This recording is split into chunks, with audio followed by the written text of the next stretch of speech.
Knowing your PHP framework in depth gives you new skills to tackle the most interesting and complicated problems in software today.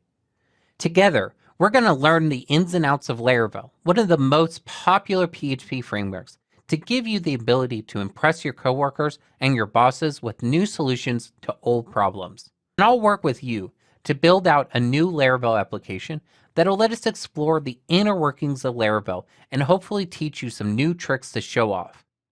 Join me here in my course on Laravel Advanced. To follow along with this course, you're going to need to know a few things. First off, you'll need to have a solid working knowledge of PHP, and you'll need to have used Laravel, at least at some point in the past. We'll use Laravel's Homestead box to work on our application, so don't worry if you don't have PHP installed on your computer. And if you haven't used Homestead before, I'll walk you through the major pieces of getting Homestead working. We're going to use Vagrant and a virtualization software layer such as VirtualBox, as well as Composer, to install and run Homestead and our Laravel application. You'll also need to have a terminal application installed and be comfortable working in the terminal. We're going to use it on a regular basis and run lots of commands from inside of your terminal application. Everything else we're going to work through using the course content. Before we get started with installing Homestead, we need to first install Composer on our machine. If you already have Composer installed, and you probably do if you've already done some PHP development up to this point, then you can skip this step. Else, we'll need to go to getcomposer.org. Click on the Getting Started button. Once you click on the Getting Started button, you'll see the instructions to install Composer on your particular machine. You'll want to follow these instructions. If you're on macOS or Linux or Unix, you'll want to try installing it globally if possible. To start our Laravel project, we're going to use Homestead to install and run Laravel into a virtualization layer on our operating system. Homestead requires the installation of Vagrant, which is free and available for any platform at vagrantup.com. We also need to install some accompanying virtualization software. That can be VirtualBox, which is available free, again, for every operating system. Parallels Desktop, which is available from parallels.com. VMware, which is available from vmware.com. Or also Hyper-V, which is a Windows-only tool to enable virtualization on Windows 10. Once both Vagrant and one of these virtualization software options are installed and set up, we can continue on with this video. At this point, what you want to do is open up your terminal application, and in your terminal, run the command vagrant box add Laravel /homestead. This adds the Homestead box into Vagrant. At this point, you'll need to choose which type of provider that you're using. Again, this was either Hyper-V from Windows, Parallels, VirtualBox, or VMware Desktop. In this case, I'm using VirtualBox. So I'll enter in 3 and wait for it to download and install the box. Now that we've installed our base box, we can install Laravel onto our computers. We're going to run the command composer create -project -prefer -dist Laravel /Laravel, and then we're going to name our project. In this case, I'm going to name our project as Laravel Advanced. Remember to run this command from wherever you want to place the project. In this case, I'm doing it in a directory that's empty at this point. Now we need to go into our directory that we created. In this case, since I named my project Laravel-Advanced, my directory is Laravel-Advanced. To do this, run the command cd Laravel-Advanced, or whatever name of directory you created.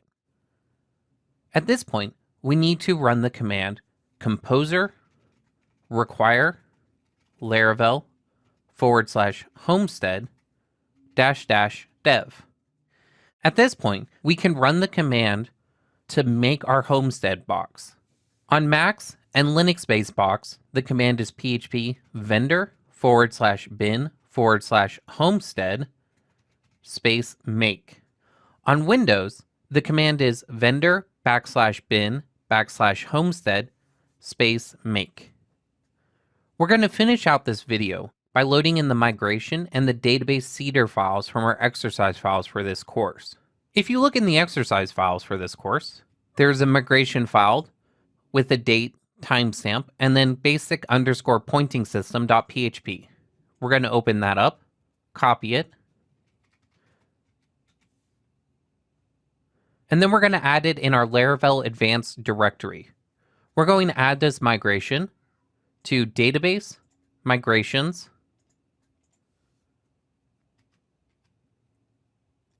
you'll want to name this file the name of the file that's in the exercise files.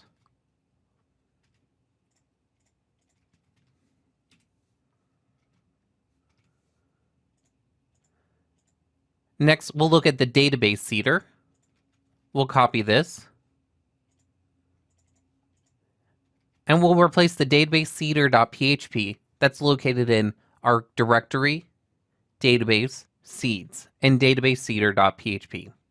We'll save this. Let's go back to our terminal application. And inside of the directory Laravel Advanced, we can run the command vagrant up to boot our vagrant box. If when you run the command vagrant up and you receive an error that warns you about checking your homestead.yaml file and the path to your private key does not exist, you'll want to run the command touch space tilde /ssh/id_RSA. This is going to correct that error for you. At this point, we can SSH into our vagrant box with vagrant SSH. We're now in our Homestead box. Now that we've booted our box and we've SSH'd in, let's try to go to homestead.test in our browser. If you're not able to get to homestead.test, like I am here, you want to look at the Laravel docs and search for the section where it describes how to add the host name to your computer. There's a host file section. You'll need to edit the file and add in the matching IP address to the matching host name. On the Mac, this means I'll need to open up a new terminal session and edit the etc host file. After you've edited this file, you should be able to refresh and see our home page. That's all we're going to do for this video. We got Laravel installed on our machine and we're able to see the Laravel box. To work with custom namespaces, we're going to begin with building a new controller in our own custom namespace. First off, we need to load in some model factories into our application. In the exercise files, you'll notice there's some files named user factory, ticket factory, team factory, and point factory. You want to copy these files and move them into your Laravel Advanced directory, into Database, Factories, and paste them in. You'll want to replace the user factory that already exists there. At this point, we can go into our terminal application, and we'll want to boot up our vagrant box in the directory where you installed the project. For instance, in my case, it was the Laravel-Advanced directory. To do this, run the command vagrant up. Now run the command vagrant SSH to SSH into the box. And now run the command cd code to change into the directory where our project actually lives inside of the Homestead box. Most of the rest of the videos are going to require this step, so you should start being comfortable with this operation. What do we need to do at this point? Well, we need some models and we need to populate our database. From our code directory, run the command php artisan make:model point. You can hit the up arrow after this command completes, and you can edit the command and run it again. This time, we'll replace point with team. And once again, team with ticket. Now that we've created the model for point, team, and ticket, we're going to populate our database. We can do this with running the command php artisan migrate refresh --seed. This says to rerun all of our migrations, to refresh the database in essence, and then to use our seeds to populate the database. Okay, let's create a controller in a custom namespace. To do this, we'll run the command php artisan make controller web /team controller --resource --model equals team. Notice we use the / to separate out our namespace, web from the name of the controller. This gives us the ability to create a namespace, which allows for easier organization of our controllers. For instance, if you want to create an API, you can add an API namespace, or even an admin namespace, or similar. What about the routing for this? How does that work? Let's open up our text editor, and we'll go into the routes web.php file. We'll define a route for our namespace now. To do this, all we do is add on line 18, route, namespace, then pass in the name of the namespace, in this case web, arrow, group, and then function. And that's pretty much it. We defined our namespace. Here we defined our namespace and then grouped the corresponding routes together. At this point, we can add the routing for the resource controller with, on line 19, route, resource. First parameter to this function is going to be teams. The second one is going to be the name of the controller. In this case, team controller. Let's verify this worked now. First, we'll need our controller to do something. Let's just have it present a JSON listing of the teams. Let's open up our team controller in app, http, controllers, web, team controller. Notice our team controller now lives in that directory web, which is also our namespace. In our index function, we'll replace line 18 with return team : paginate. Save this. We'll go to our browser and we'll go to homestead.test/teams. That was pretty easy. We got our controller to live in a separate namespace, and we are also able to group the routes together to limit the work needed to define everything else and make it easier to find and understand where work is happening. Let's build a route macro. Macros in Laravel are ways for us to build little pieces of reusable logic that we can build and load into Laravel. You can actually build macros for just about anything in Laravel, but in this case, we'll see how useful it is on a route. We'll build a macro to return the name property of any object we pass it as a JSON value. This could be useful, for instance, to use with some AJAX feature in our application. To do this, we need to build a service provider for the response macro. To do this, we're going to go into our application, in our Homestead box, at our code directory. Again, recall you need to do this by running vagrant up, vagrant ssh, and then cd code. Now run the command php artisan make provider route macro service provider. Laravel builds our provider for us. Now we need to open up our text editor and open up our route macro service provider in app providers route macro service provider. We'll need to load in our response facade.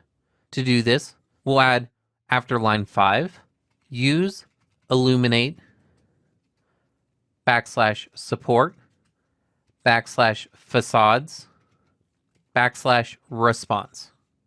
And on line 17, we'll add into our boot function response macro.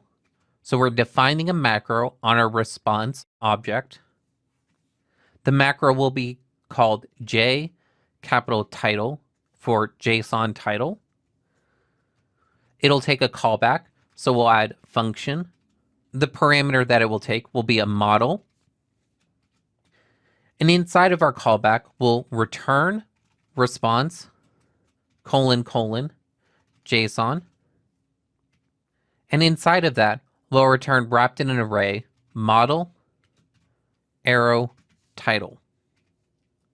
Remember to add your semicolons. Note, if we wanted to improve this, we could have it display either the name or the title by having it ask for the property of the model and use that to determine which to return.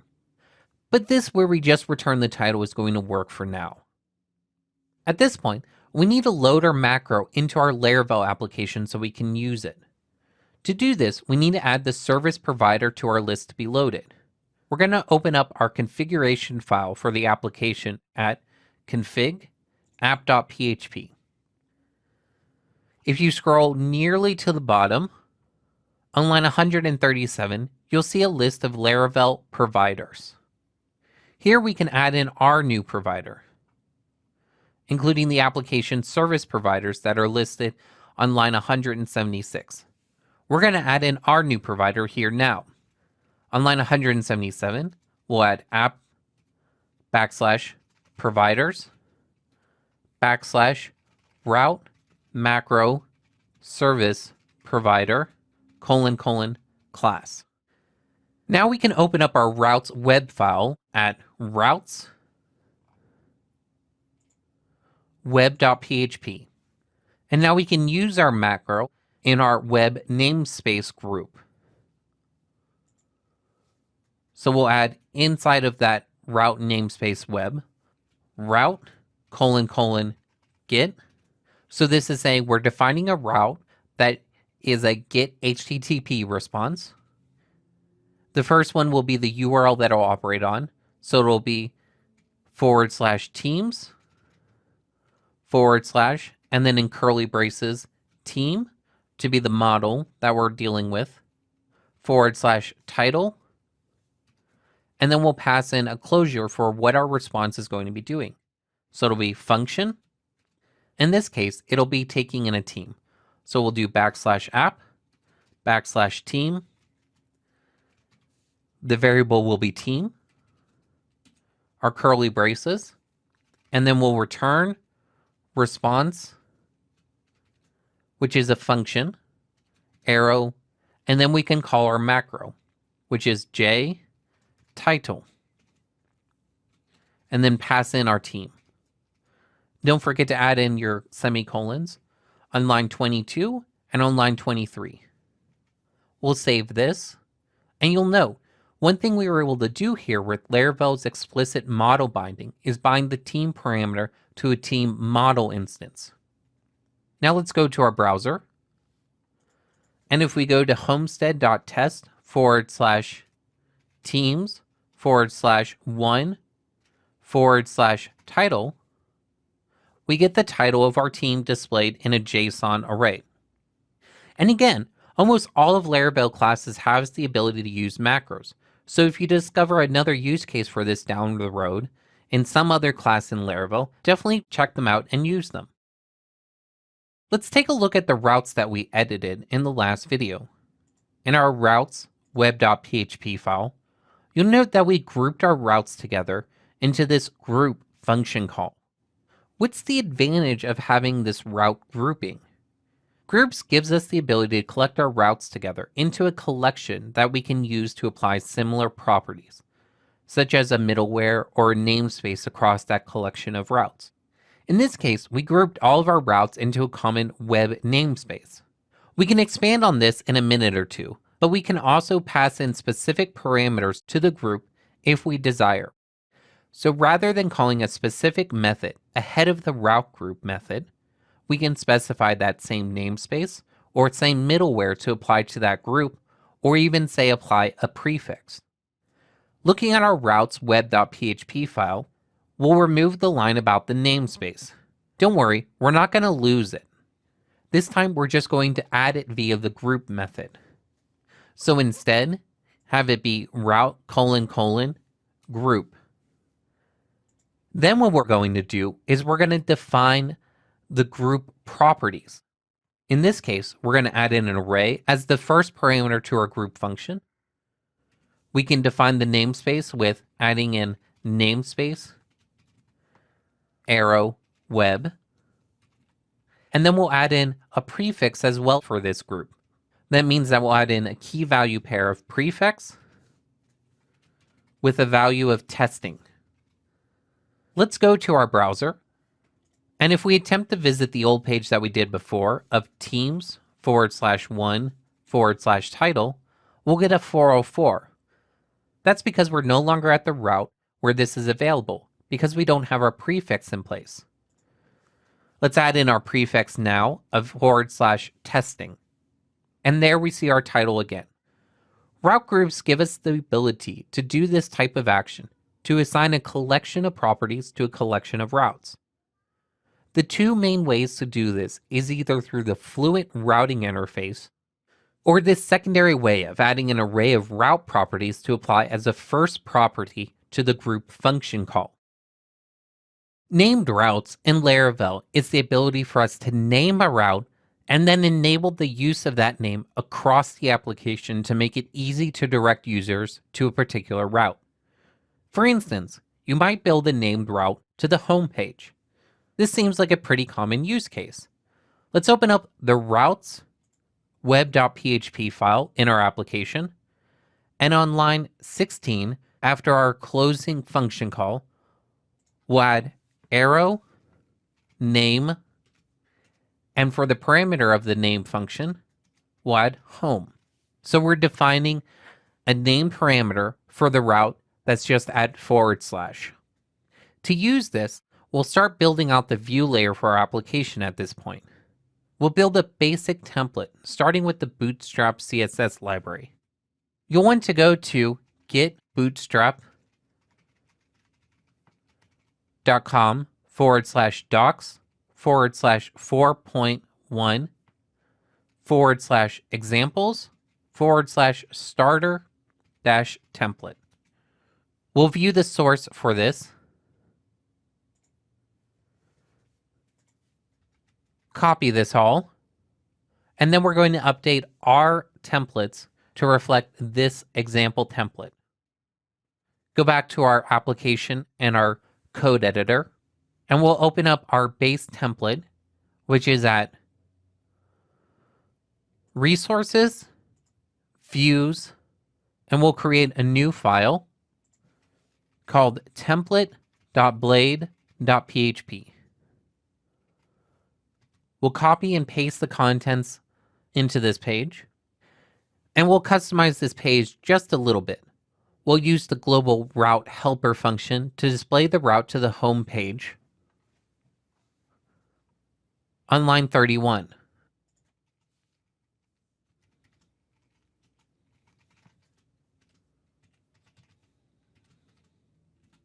Then we're going to replace lines 58 through 59 with @yield, and in the function call, we'll pass in content. This will display the content for our page. Let's finish up with loading in our site CSS, JavaScript, and favicon. On line 9, we'll replace the link for the favicon to our favicon at just /favicon.ico. On line 14, we'll replace the line to our CSS with /CSS/app.css. We'll delete the line about our custom CSS styles on line 16 and 17. And down at the bottom, where the JavaScript is loaded, we'll replace all of that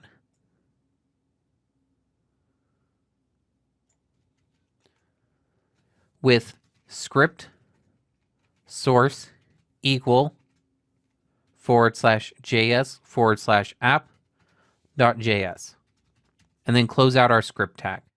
Add a class to our starter template on line 55 with mt-5. Add some margin to the top. Now we can update our welcome blade.php file, which is in resources views, to extend the template and then display our information for the home page. First, comment out everything, and then replace on line 1 with @extends template. And on lines 3 and 4, we'll start our section for content with @section content, and then we'll end section. Inside of this section, we'll add in our messaging. In this case, it'll just be a very simple H1 tag that says, welcome to team pointing. If we save all this and go to our home page at homestead.test and refresh it, we should see our welcome to team pointing displayed. And if we look at our home link, you'll notice we display our actual home link now. And if we click it, we go back to home. So that's how we can build the named route in Laravel and then also use our named route inside of our application. Imagine we have a need to generate a route that only permits someone to access it when they include a signature with the URL. A route that we want to be public, but we don't want just anyone to wander by and hit it. A classic example might be a link to activate an account, or we might even want the link to be active for just a set period of time. We're going to build a signed route now. It's going to take a few pieces we've already built up to this point. In this case, a named route, and we're also going to use something new, middleware. Let's open up our routes web.php file. We'll add into our teams group this new route. Before we begin, let's remove the prefix from our routes group. So let's delete the comma prefix testing. We no longer need this.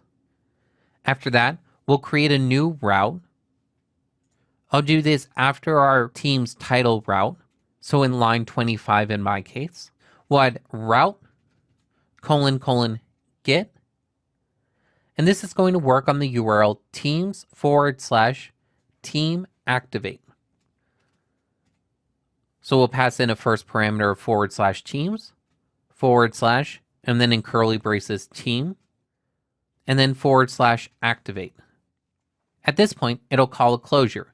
So comma function, and then our closure. In our closure, we'll have it return a view. In this case, we'll return view, and we'll return the view team /activate. Don't forget your semicolons on line 26 and 27. Now we're going to name our route. In this case, we're going to add in arrow name, and we'll name our route activate uppercase team. Signed routes in Laravel are required currently to be named routes. That's the only way they work as of this recording. So to finish this off and create a signed route, we can then add in some middleware for our route by adding in arrow middleware, and then name our middleware, in this case, signed. So we have a route, we've named it, and we've added some middleware that creates a signed route. Let's create our view and verify that this is working. In our resources views folder, we'll add in a new folder called team. We'll add a new file in here, and we'll save it as activate.blade.php. Much like we did with our welcome blade, we'll have it extend our template. So it'll extends template. And then we'll add a section for the content on line 3. So @section content. And then in here, we'll add a short statement that our team has been activated. Team has been activated. And then we'll end our section. At this point, let's try visiting that route now. So if we go to our browser and go to homestead.test/teams/ pick a team ID, for instance, 3, and go to /activate, we'll get a 403 error that tells us we're not authorized to visit the page because we have an invalid signature. So how can we generate that signed URL? Go back to your text editor and open up the welcome.blade.php file located in Resources Views. we need a PHP block. So inside of our content section, we'll add some spaces and we'll add @PHP and @endPHP. Now inside of this, we can echo our signed URL with echo URL : temporary signed route. Add in the string for the name of the route that we're passing in this case, activate team. And then we'll do now, arrow, add minutes, and then the number of minutes that we want this signed route to be active for. And then we'll add in any parameters that we need to pass in. In this case, we'll pass in team arrow 1. You'll note this is a temporary signed URL. This means the URL is only valid for a set period of time. We can also generate URLs that are valid forever if we so chose to. Now let's go back to our home page. And we get a URL that includes a signature. If we copy this into our browser and go to it, we'll get our team has been activated. If we wait at least a minute in this case for the URL to time out and refresh the page, we'll get another 403 response back. So there's a signed URL in Laravel. Now that we've built a few routes and played around with some of the features of Laravel's advanced routing, what would happen if we wanted to build a route where we wanted to set a default value for the route? We'll build a silly example where we'll square a number and set the default value of squaring being 10.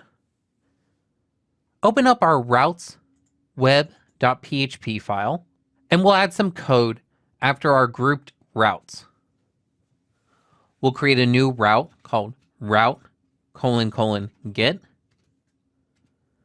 And this route is going to operate on square / number. And after our number, we'll use a question mark to define this as an optional parameter. Now we can add our function call to define the closure for this route. It'll be function, comma, and our open and closing braces. And we'll go ahead and add our semicolon to close out the closure.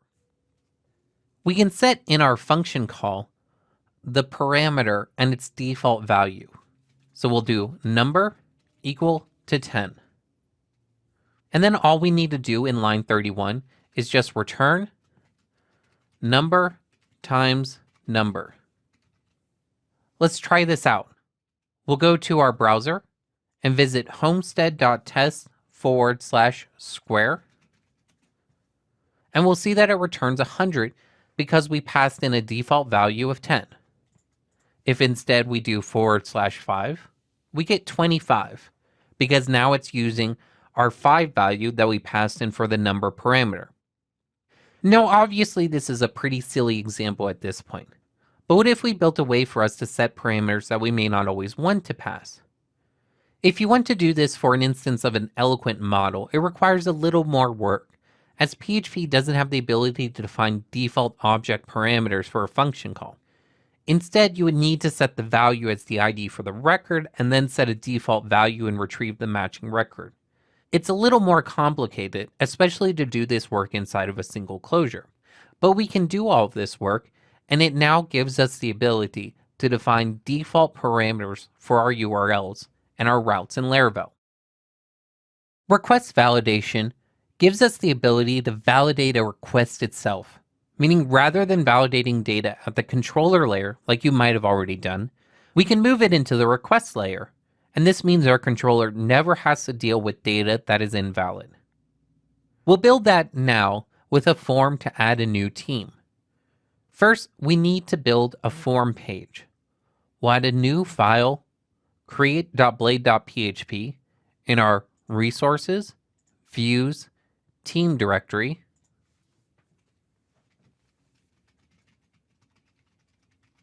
As usual, the file will extend our base template.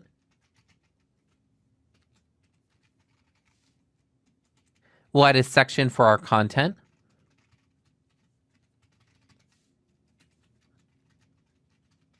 And we'll build up our form now.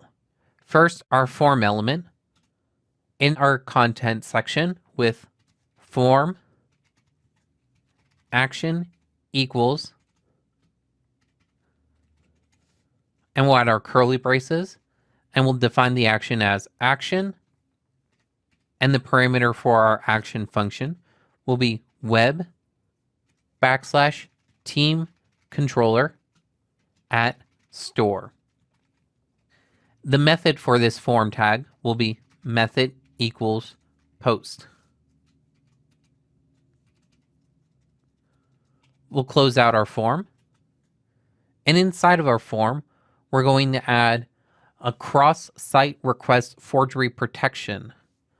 This uses a blade directive, which is at CSRF. We'll add a div to hold our form element with open our HTML tag div class equals form-group. Close out our div. And inside of our div, we'll add our input tag and our label. We'll start off with the label of label for equal title. Add a label of title. Close out our label. We'll then add our input tag with input type equals text, class equals form-control. Name is going to be equal to title, and our ID is going to be equal to title. At this point, we can go to our team controller in app, HTTP, controllers, web, teamcontroller.php. And on line 28 in our create function, we'll add return view team /create. Let's verify that this works. We'll go to our browser and we'll go to homestead.test /teams /create. And there we get our form displayed for us. Oops, looks like we missed a submit button. We'll go back and add that in real fast into our create blade with adding outside of our div tag on line 10, button type equals submit.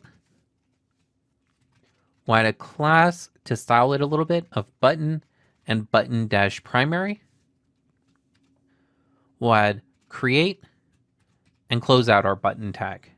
Refresh the page and we have our create button. All right, to add some validation, we'll go to our terminal application, and inside of our code project, we'll run the command php artisan make request store team. It should have created our request successfully. We'll open this up at app http requests store team.php. Notice it has a rules method. This rules method is where we can set the rules. These are the exact same values you would have passed to our request validate call earlier. So we'll set line 27 to be with a key of title in our array, and our value will be required pipe unique teams pipe max 255. We'll change the authorized function to be return true, just to keep things simple, since we're not doing any authorization of the request at this time. And now we can update our controller to save the new team. We'll go to our team controller,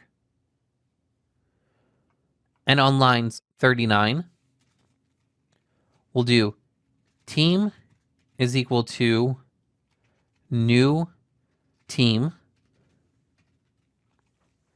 On line 40, we'll set the value for our team with team arrow title is equal to request arrow input and the parameter of title. And then we'll save our team with team arrow save. And at this point, we'll want to redirect back to our teams listing with return redirect, and the parameter will be /teams. Now, to use our request and ensure our validation works, We'll replace the request with \app \http \requests \store team on line 37. Now go back to our page and refresh our create page. If we try submitting this form without entering in a title value, our team doesn't get created. But now if we try to create a team with a title of, say, test team, we'll see that we get redirected back to our teams page and we see our new team created on our page. So that's how we can build some basic validation, but this time doing it at the request layer as opposed to the controller. Let's do some testing of our validation layer using a newer feature of Laravel called Dusk.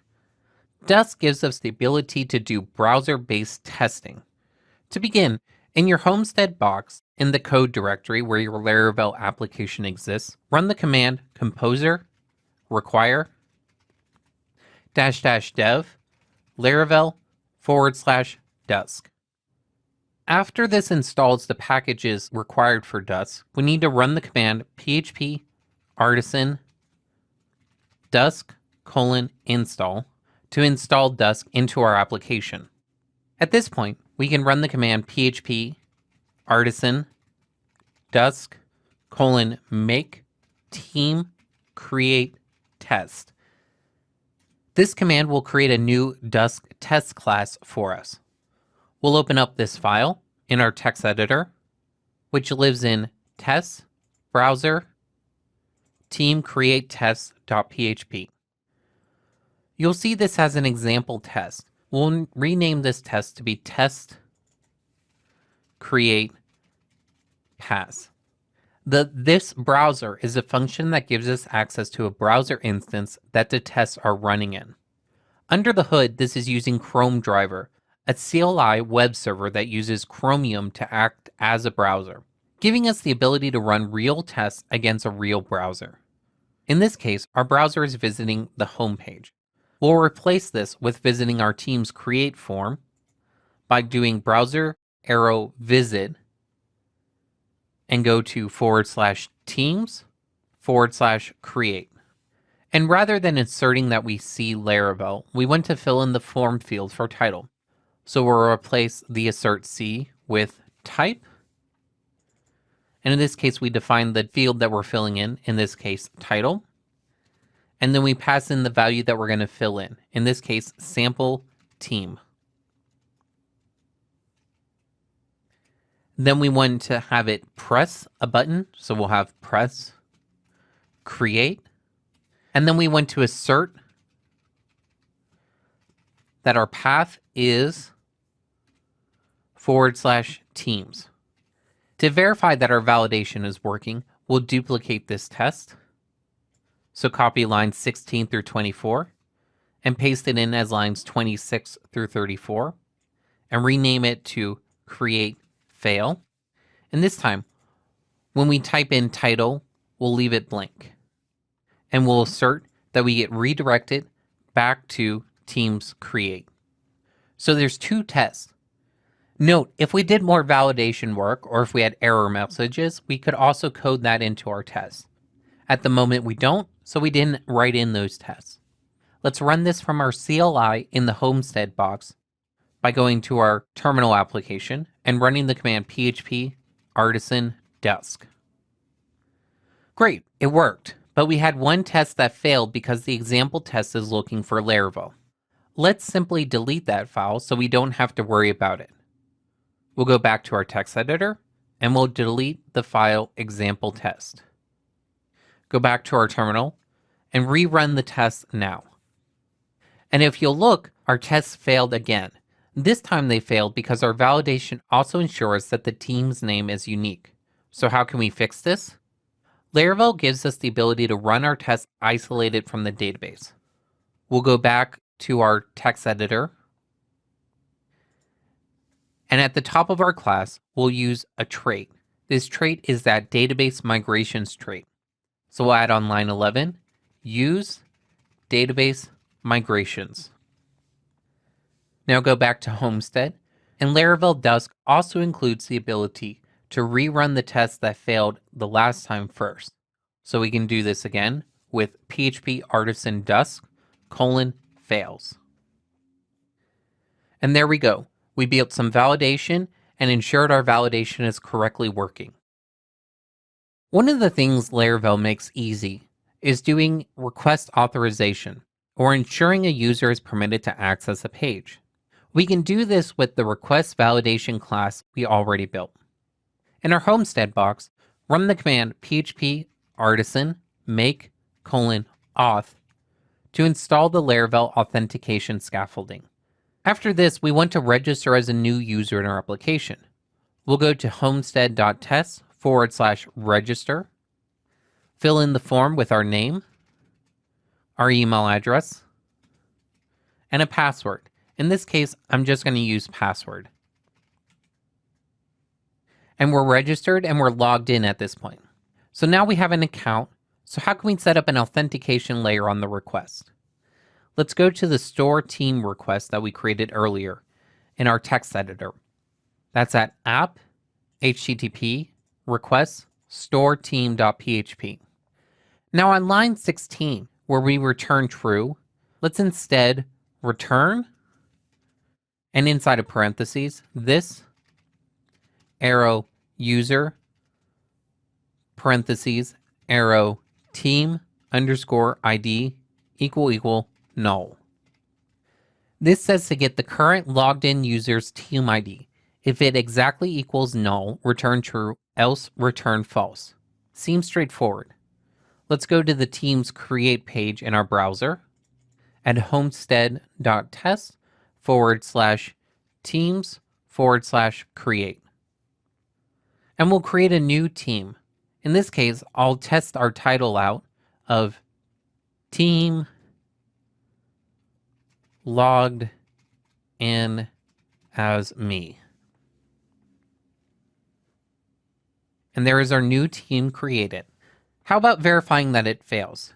If we go back to our editor and change this from team ID is equal to null and instead set it to be not equal to null, and save this and go back to our team's create page, and then try to fill it in with team name, we'll get a 403 because we're no longer authorized. So this is the path forward in the future. When we need to ensure that a page can only be accessed by a certain set of users, you can customize the request object the controller action uses. You can do this for every controller action and even customize the authorize method. Notice how easy it would be, for instance, in our case, to set it up so that only users associated with a team are able to edit or manipulate the tickets tied to a team. Exception rendering gives us the ability to write our own custom exceptions and have them render our own custom response back. We'll begin with creating a new exception for when a method isn't fully implemented in our code base. In our Homestead box, run the command php artisan make :exception action not completed exception. Now that we have a new exception, we'll open up the corresponding class that Laravel built for us. Open up your text editor and go to app exceptions action not completed exception.php. We can write two custom methods in this exception so that when Laravel throws this exception, these methods will be called for us. First is a report method. We're not going to worry about this method, but the report method takes no parameters and can be used to call some way of reporting on the exception. You can write to an external service or a log file or something similar. We're going to worry about rendering our exception. Add a new method on line 9 called public function render. This render method takes a request. This is the current request that Laravel is throwing the exception for. And this will need to return a response. So we'll return response arrow view, and we'll pass in a view of no underscore method. Let's also set the correct HTTP exception code, which is a 501. we'll update line 11 in our view parameters to return an empty array, and then 501. Now all that's left to do is create our view and throw our exception to try it out. Let's create a new view file in resources, views. This file will be named no_method.blade.php. In this case, let's keep our view really simple. So we'll just display the static string method not implemented. We'll open up our team controller at app http controllers web team controller. And in our edit method, on line 64, we'll have it throw our exception with throw new \app \exceptions \action not completed exception. And now if we go to our browser and go to our application at /teams/1/edit, we'll see that we get our exception view file. If you open up the network chart in Chrome, that's under View, Developer, and in JavaScript Console, there's a network here. And if we refresh the page, you'll see we get a 501 not implemented HTTP status code response. That's how we can build a custom exception and have Laravel return the correct response to you. Currently, all we have in our controller is a standard Laravel resource controller. What happens, however, when we want our controller to do more than just basic CRUD operations? Create, read, update, and delete. It's easy to create more advanced controller actions for just about anything we might need to do. Let's build a controller action to grab all of the tickets and total up the points for all the tickets on that team. To start, open up our team controller at app http controllers web team controller.php. We'll add a new method, points. It'll be after our destroy method on line 90. So public function points. Our points method is going to accept a team that it'll be operating on. So we'll do team $team for the parameter to this function. We'll ensure when we define the route to make sure that team is a required parameter. After that, we have the team, so we can go and get the points for the related tickets. In this case, we'll add in team arrow where teams.id team arrow ID. This says to get the teams where the ID is equal to our team ID. Then we'll join on tickets, and our join statement will join teams.id will be equal to tickets.team_ID. And now we need to join with points. So we'll join points, and it'll join points on tickets.id will be equal to points.ticket_ID. And then finally, we can sum up all of our point values with arrow sum points.value and finish off with our semicolon. This is going to be equal to a variable sum that we'll set on line 92. And now we can just return this in a JSON response with return response parentheses arrow JSON and pass in sum. Now the route. How will this work? Well, we've already seen the basic mechanics. Open up our route file at routes web.php. We'll need a new line in our group routes that says the teams/team/points will use the team controller at points method. All we need to do in this case is add on line 29 route : get. Our first parameter will be the URL, which will be /teams/ / and then in curly braces team / points. And then it'll use the corresponding function team controller at points. Notice this follows the same pattern of our other routes, including specifying the HTTP verb it's going to respond to and the corresponding action to take. Although rather than a closure, we define the controller and the action in that controller. And since we're already grouped in the web namespace, we don't have to specify the web namespace at this point. Now if we go to our browser and go to / teams / pick a team ID, for instance, 4 / points, we should see an integer displayed for the total point value for all tickets associated with that team. Service injection in Laravel is the ability for us to bind at runtime a PHP class, using type hinting to then have that class be resolved and injected into our corresponding class. We'll see an example to make this clear. Open up the team controller at app, http, controllers, web, teamcontroller.php. At the top of our function, we'll add a new PHP function, the magic construct function. That will be public function __ construct. This magic function is used as the constructor in PHP when we construct the instance of the object. What we can do here in Laravel, especially in controllers, is Laravel will construct a new instance of the controller and inject and autoload any external service classes that we ask it to do so at this point.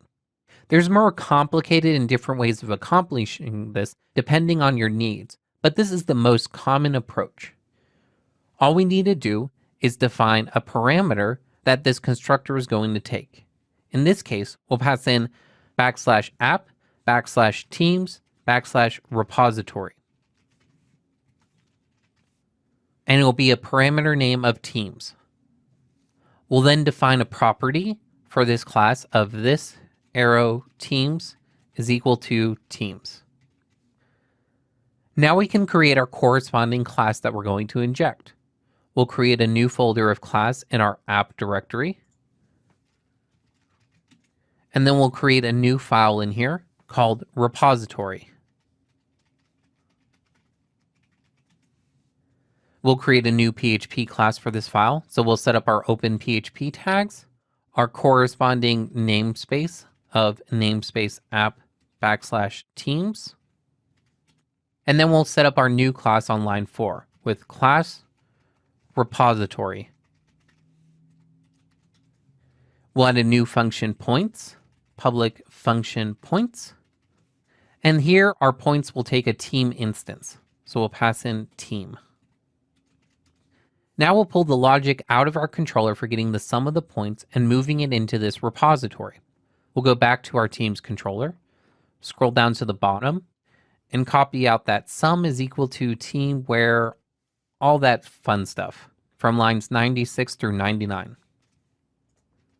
And we'll place that on lines 8 through lines 11 in our repository class. And now here what we can do is we can replace that line 8 with the sum is equal to just return the value. And in our team controller, we'll go back to here. And here, rather than calling sum in our JSON, we'll do this arrow teams to call our teams repository, arrow points to call the points method, and we'll pass in the team. If we save all this and go back to our points page at /teams / some team ID, such as 3 / points, we should still see the points value displayed. Notice we're able to both isolate logic in a different class that we can reuse across our application, as well as inject the version we want.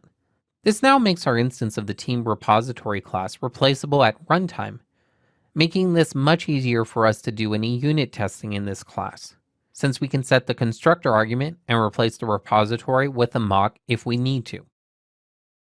Let's start exploring some of the inner parts of authentication and authorization in Laravel. The first thing we're going to do is create a custom user guard. A guard is some logic we use to authenticate who someone is in our application. We'll create a custom user guard using the email as a value that we'll include as a query parameter. I want to emphasize, this is not a real authentication system, but it's to provide the demonstration for how to write your own user guard. We'll begin by opening up the auth service provider at app, providers, auth service provider. In our boot method is where we can define our custom user guard. We can extend the guard contract for a more advanced full-featured stack. For instance, if we need to integrate with our own custom internal single sign-on application. In this case, we're just going to do it with validating data passed in via the request. On line 26, add \auth : via request. This says to authenticate using the request. We'll name our guard, in this case email, and then we'll write a simple closure that takes the request and returns a user if we authenticate it or nothing otherwise. So we'll pass in function, request, and in our closure on line 28, we'll have it return \app \user : where email is going to be equal to request arrow email, and then we'll close out our where statement and then have arrow first. And that's pretty much all we need. Notice how simple our closure can be. All we need is logic that returns a user in our system. Now what? Now we need to add our custom gate to our authentication configuration. We'll open up the config auth.php file. We'll scroll down to where we define our guards, and we're going to add a new guard outside of our web and API section. We'll add a value email is equal to, it'll be an array like the other two. In here, we'll define a driver, which will be email. So this is the user guard we just created. And our provider, which is asking where are we getting our users' information from, is going to be from users. If you're not using a traditional data store for your user in Laravel, like a database, you can also write a custom provider. However, that's not very common, so we're not going to cover it in this course.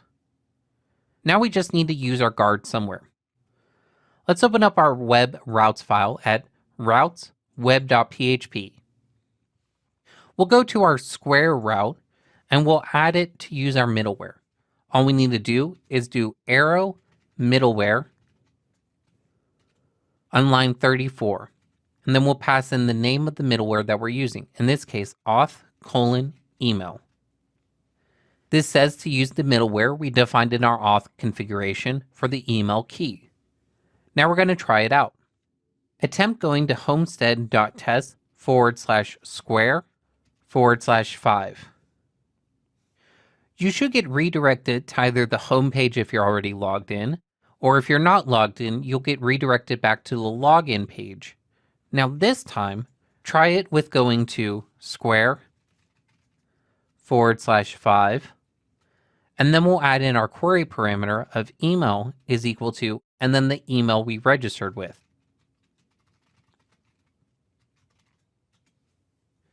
And that works. So that's user guarding. User gating is the mechanism in Laravel to determine if a user can perform a particular action. Let's say that we want to update our logic to teams to permit only a member of a team to perform actions on that same team. We can define gates in a variety of ways. I think the easiest and most straightforward way is using a policy.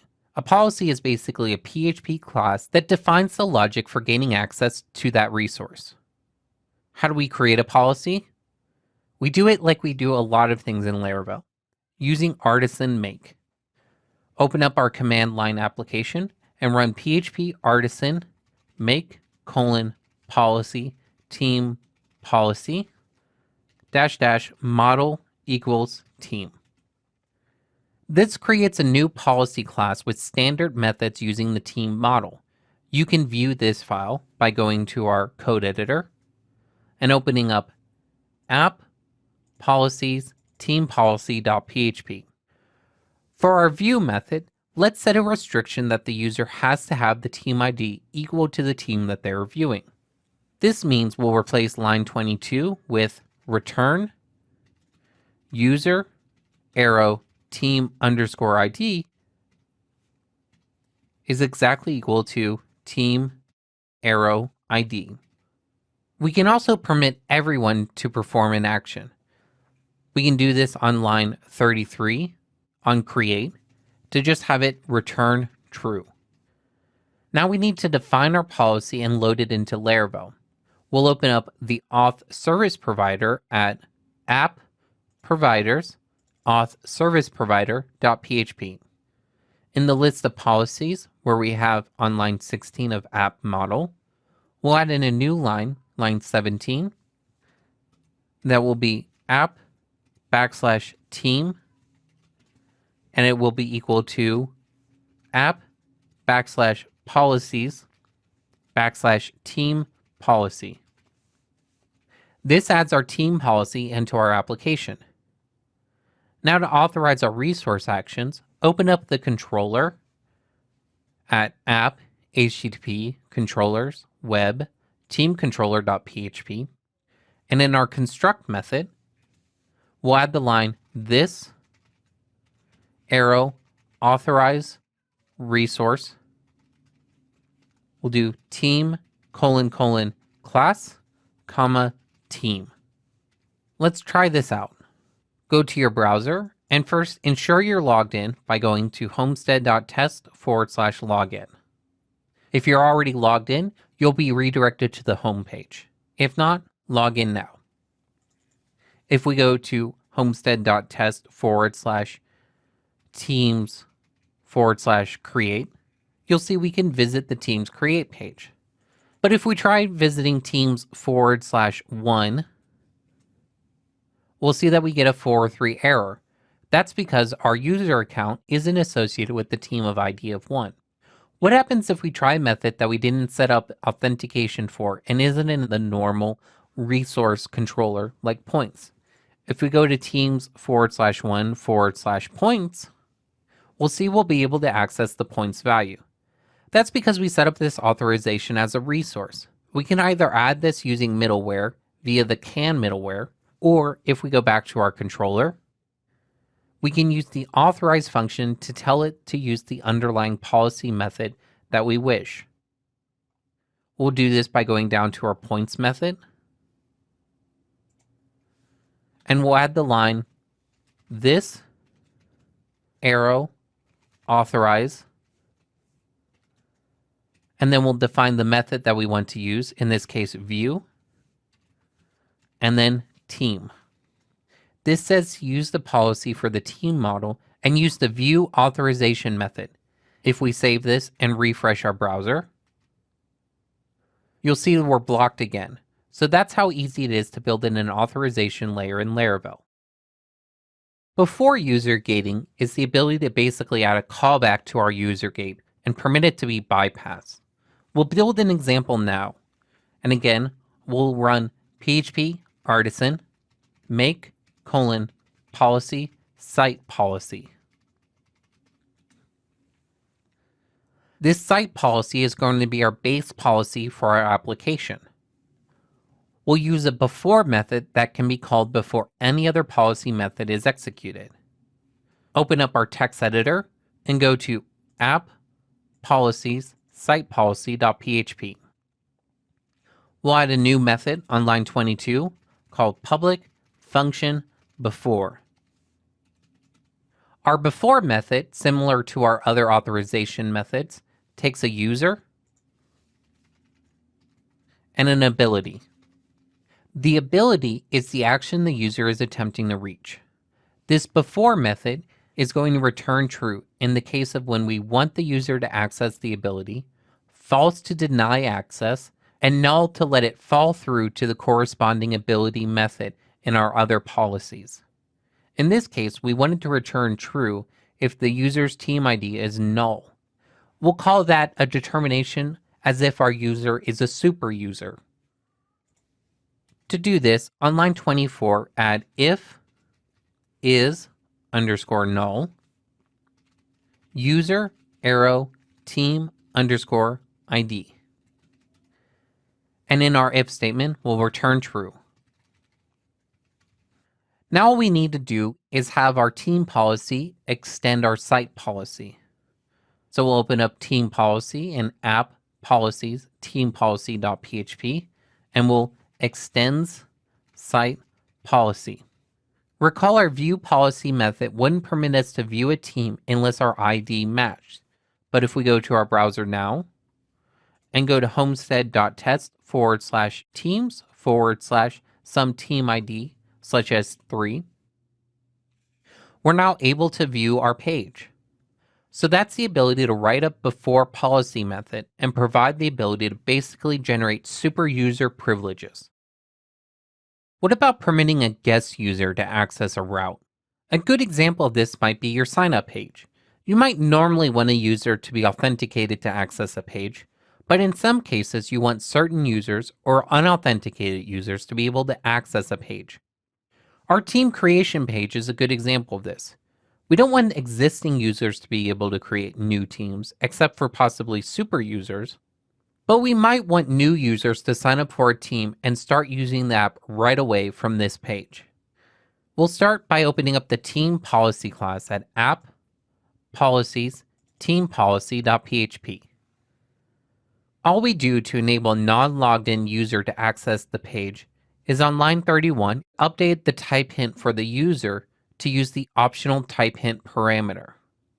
The optional type hint is a new feature of PHP 7.1, which says we either require a type of whatever you hinted, in this case a user model, or null. What we'll do is, on line 31 in our create method, we'll add in a question mark right before the user type hint parameter.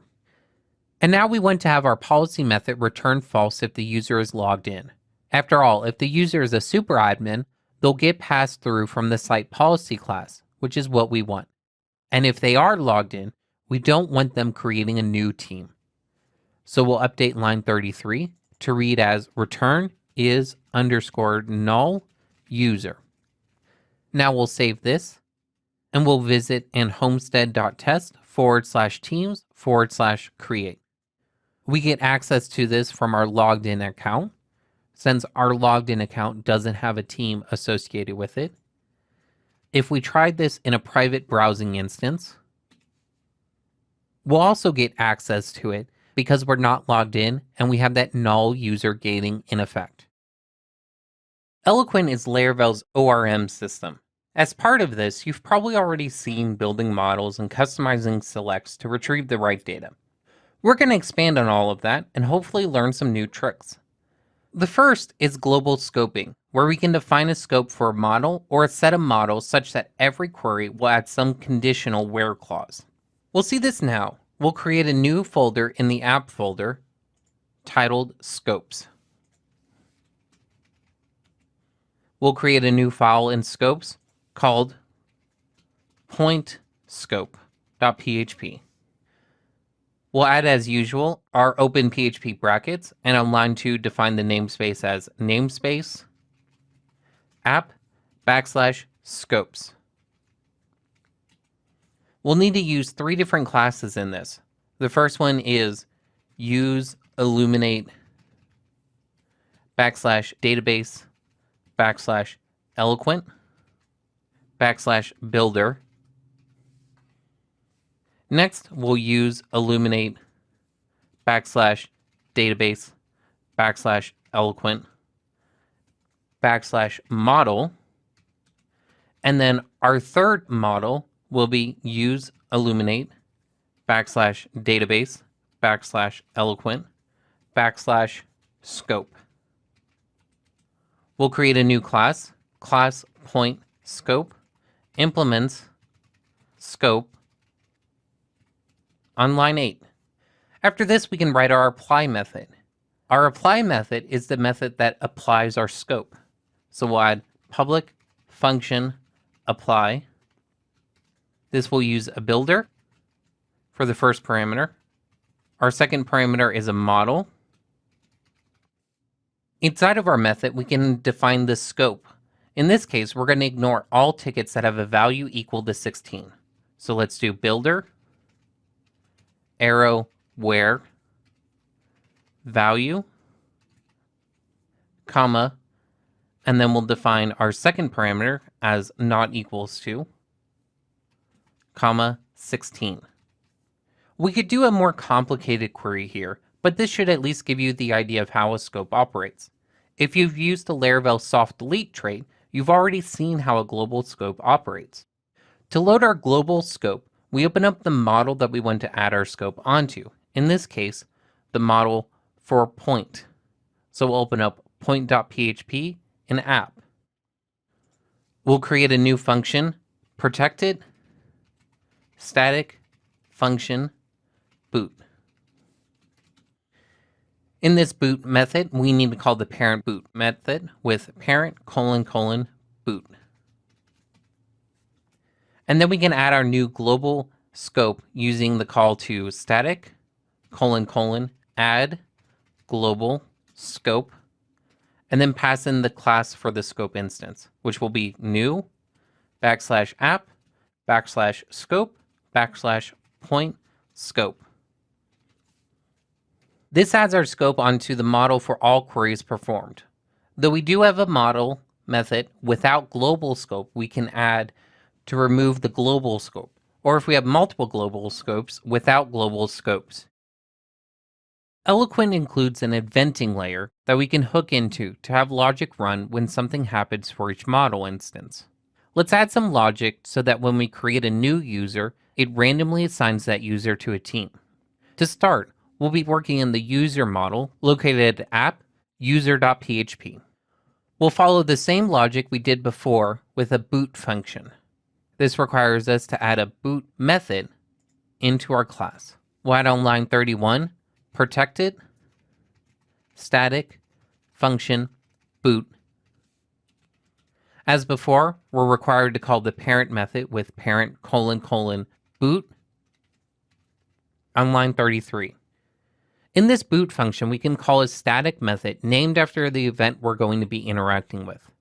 In this case, it's the creating method, which is used, obviously enough, when we're creating a new model record. The full list of events is provided in the Laravel documentation. These methods take a closure with the model instance passed. So let's define the creating method on line 34 with static : creating. Then we'll pass in a closure with function model. And in this method, we can set the model to set our team ID value for the user to a random value from the database using, on line 35, model arrow team _ID is equal to \db : table teams. So we're getting from our teams database table, arrow in random order. So we're selecting randomly from that table, first, and then arrow ID. We'll verify that this works by going to our application and going to homestead.test/register. We'll need to log out in this case. Then go to register again, and we'll sign up with a new account. After we've registered and logged into our account, we can check our database and look in the users table and verify that our new user has a team ID set.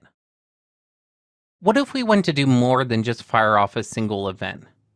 Or we want some way of writing our event logic so it's not so deeply tied into the boot function. Laravel provides a class called observers that for eloquent models lets us do just that. It lets us observe events for the model. To begin with, we'll create a new observer using Artisan. In your terminal application, run the command php artisan make :observer user observer -- model equal user. We can open up this new observer in our text editor, going to app observers user observer.php. At this point, you'll note that the observer includes some common events that you might want to hook into for our model, such as created, updated, deleted, and a couple of others. But it doesn't include our creating method. We'll add this event function and transfer over our logic for setting the team ID. At the top of our class, on line 9, we'll add a new function, public function creating.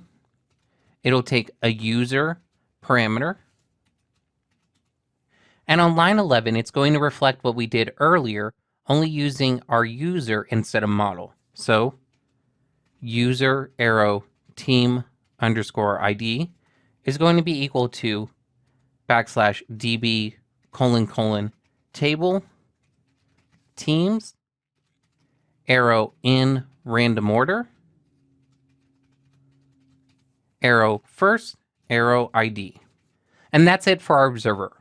All we have to do at this point is tie our observer into our model and remove the old logic we have in our user class. We'll open up our user model class at app_user.php. In our boot function, on line 34 through 36, we can erase the static creating method that we're calling. And instead, on line 34, we'll add user : observe and pass in the string path to our observer class, which is app_observers /user observer. And just like that, we replace that static function with a much easier to test class. If you go back to your register page and re-register for a new account, you should see that exact same path through your code occur. Custom accessors is a way in Eloquent for us to code up a property that we can access against our model without calling a direct function. We'll see this in action with adding to our team model the ability to get the count of users associated with a team. Open up the team model at app_team.php. We'll add a new public function on line 9 called getUsersCountAttribute. The format here is get and then in studly case attribute for our methods. In this case, we are studly casing users count. Now we can write our code for the attribute. This needs to return a value of some sort. It can either just manipulate an existing attribute of our model, such as formatting a date or uppercasing a name field. In this case, we'll run a SQL query to count the number of users this team has. Line 11 will thus look like return \db : table users arrow where. The first parameter is going to be users.team_ID, comma, this arrow ID. And then we're going to do arrow sum users.id. So we're going to find all the users where the users.teamID is equal to the passed in ID for this instance of the team. And then we'll sum up the users.id values. Let's see what happened.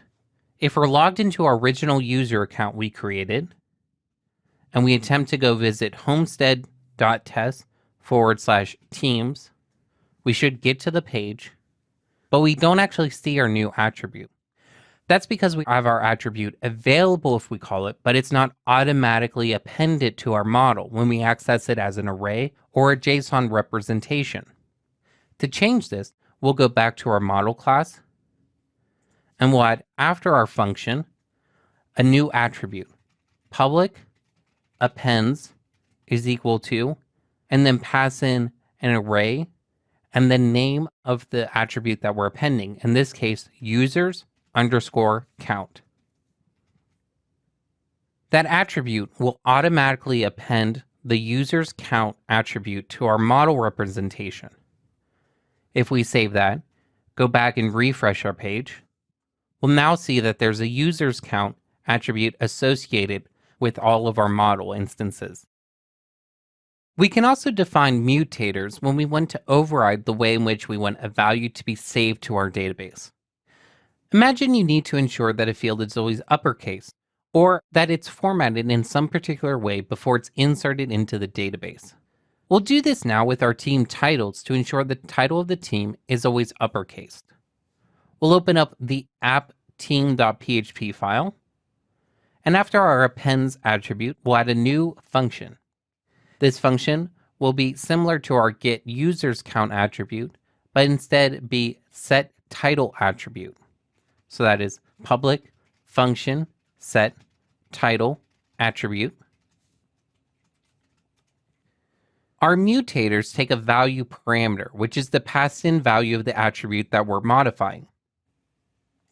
We'll add this now on line 16. The set mutator doesn't return a value. Instead, if you want to modify the value, you have to modify the attribute property directly in the array for the model. Line 18 is going to read as this arrow attributes, and then it's array, and we're identifying the key for title, and it's going to be equal to UC words and pass in value. Now we need to do one other thing before we can try this out.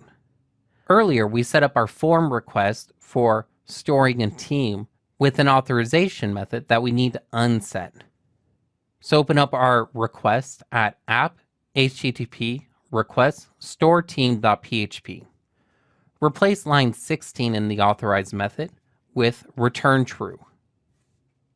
Now navigate in your browser to /teams/create. And let's try a title that's all lowercase, like testing title lowercase. We'll create this team, and we'll see that our testing title lowercase has actually been displayed in uppercase now. The where's clauses in Laravel's query builder layer gives us the ability to build more powerful queries than you might first figure. We can write subjoins. We also have the pretty simple and basic where or where between, where in, where not in, and similar. We're going to explore one of these. In this particular case, we're going to see how to write a subjoin in Laravel. This isn't all that you can do in Laravel, and I encourage you to look at the Laravel docs to see exactly what Eloquent and Laravel's query builder gives you the ability to do. I just want to demonstrate that there's much more that you can do with Laravel than you might have first realized. You may have noticed up to this point, a thing we do when we get the points values for a team is that tickets are associated with an owner. But in this case, our owner never actually has to match the team we're checking against. Let's update our teams repository method to resolve this. We'll open up the repository at app teams repository.php. We want to create a new query to return a list of the user IDs tied with our team. We'll add a new function ahead of our return statement where we're going to do team arrow where teams.id and verify that it checks our team arrow ID. And then we're going to join this with our users table using arrow join users teams.id comma equals comma users.team_id. And then we're going to select the users.id field with arrow select users.id. We're now going to save this to a variable users. Before we go on, let's see what our point values look like without this subclause added in. Let's go to our browser and go to a /teams/some team ID such as /points. In this case, I see 1,523 points. Let's go back to our text editor and we'll finish this up and see what the difference is. What we need to do is we're going to use the wherein clause to limit our points that we're selecting to the ones that are included in that user's variable. What we do is we add a new line in between our join and our sum on line 15, which is arrow where in points dot owner underscore ID and pass in our users. We save this, we go back to our browser and refresh the page, and we see our point value dramatically decrease. Notice how easy this is to write with Laravel's Query Builder. This and many other more advanced SQL functions are available to you through Laravel's Query Builder. Collections in Laravel is the main way that we work with arrays of data. It's also how Eloquent returns data from the database for us to manipulate. We'll explore some of the ways we have to iterate over a collection. The more common ways, like each and map, you've probably seen before. But what happens when you have a large collection of items that you need to get into smaller chunks or groups to make it easier to manipulate or manage those individual groups? Let's look at this through the Teams controller at app, http, controllers, web, teamcontroller.php. We'll scroll down to our index function on line 23, where we have our team paginate. We're going to replace this with all, and then we're going to chunk this. And this chunk takes a parameter of 2. This parameter says to chunk our collection into a set of groups, that groups being a size of 2, and then return it as an array. If we go to our index function in our browser at homestead.test/teams, we'll see that we get our groups of 2 teams collected and chunked together. A use case for this example might be displaying items in a grid, or if you're, say, looping through a large CSV and finding IDs or records, you want to chunk the searches in your database. Perhaps because you'll go past the limits of the number of parameters you can pass in, or just to make it easier to work with. You've probably seen each before, where each element is passed to a callback, but each spread takes the collection and passes each element of the collections. Each of those elements gets passed into a callback. Let's go back to our controller and try this out. We'll take our chunked groups of 2 and we'll add in arrow, each, spread on line 23. And then we're going to pass this into a callback. That's going to be function, and it takes each element of the group collection. So in this case, it takes a team 1 and a team 2 parameter. Just to see what this does, inside of our callback, we'll just dd team 1. Save this, go back to our browser, and refresh the page. And we'll see we get the first team from our collection. We'll finish this off with exploring the most common way of looping through a collection using maps. We'll go back to our index function in our controller and replace the each, spread, and the chunk with a map.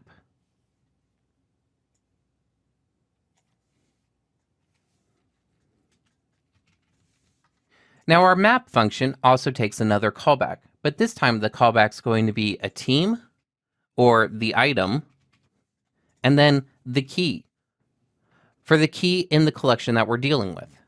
In this case, we'll just have it return the team title on line 24. Save this, go back to your browser, and refresh the page, and you'll see we get just the titles for our team. Pretty awesome. Those are some common and basic ways in which we can iterate through our collections. Probably one of the most common things you'll need to do with a collection is to filter that collection. There's several ways in which we might want to filter a collection. We'll begin with some basic ways of filtering. Let's get the first value from our collection using the first method. To try it out, let's open up our team controller at app, http, controllers, web, teamcontroller.php. Let's replace our map function on line 23 with just first. All this does is it returns the first element in the collection. So if we save this, go to our browser, and go to our teams page, we get the first team in our collection. Now that's pretty easy, and you've probably seen that before. You've used first tons of times, I'm sure, already in Laravel. What if we want to find the first team that matches with some search or a filter? How about the first team with more than 2 users tied to itself? Go back to the controller and replace on line 23 the first with first where. This finds the first element in the collection where it matches some filter. In this case, we're going to pass in our filter of users underscore count greater than, and then 2. If we save this, go back to our browser and refresh the page, you'll see that we get the first team that matches with that number of users associated with it. What if instead we wanted to filter out our records to reduce the records that only pass a certain truth test? We'll go back to the controller again and update the first where method with the filter method. Filter takes a callback function, so we'll keep with our test of the user count being greater than 2. So we'll write a callback function team, and inside of this callback, we'll have it return team arrow users underscore count is greater than 2. If we go back to our browser and refresh the page, you'll see this time we have a full collection of teams, but we're only seeing those teams in which the users count is over 2. What about the reverse? What if we wanted to throw out those teams that have a user count higher than 2? In that case, we have a reject method. Go back into your controller and on line 23, replace filter with reject. And if we go back to our browser and refresh the page again, you'll see this time we only see the teams that have a user count lower than 2. We're going to try one last thing now, which is the ability to search our collection. We'll go back to our controller and we're going to replace reject with search on line 23. Search lets us search the collection for an element that matches the callback. It returns the first element in our collection that matches the callback's Boolean return value. If we save this, refresh in our browser, you'll see that we get the key 0, meaning that the first record has more than 2 users tied to the team. So that was a couple ways in which we can filter through a collection. Mapping in collections is a way for us to apply a function over every element in the collection. We already saw the simplest form of a map with the map function in an earlier video when we were doing iteration. We're going to try some more advanced mapping this time, however. We'll once again go back to our team controller at app http controllers web teamcontroller.php. We'll go down to line 23 where we've been working up to this point. Let's work with the map spread function, which lets us map over each collection and each item in the collection to a callback. For instance, let's say we wanted to build a way to sort our teams that we couldn't do in SQL. We'll chunk the teams into collections of 2, map over each, and in this case, we'll just swap the order of each pair and then combine the chunk collections back together. To do this, we're going to erase our search and below functions. We're going to take our team all, and we're going to chunk it into groups of 2. So add chunk 2 on line 23. Now we're going to have this do a map spread operation. So arrow map spread. This map spread takes a callback. So we're going to pass in a function.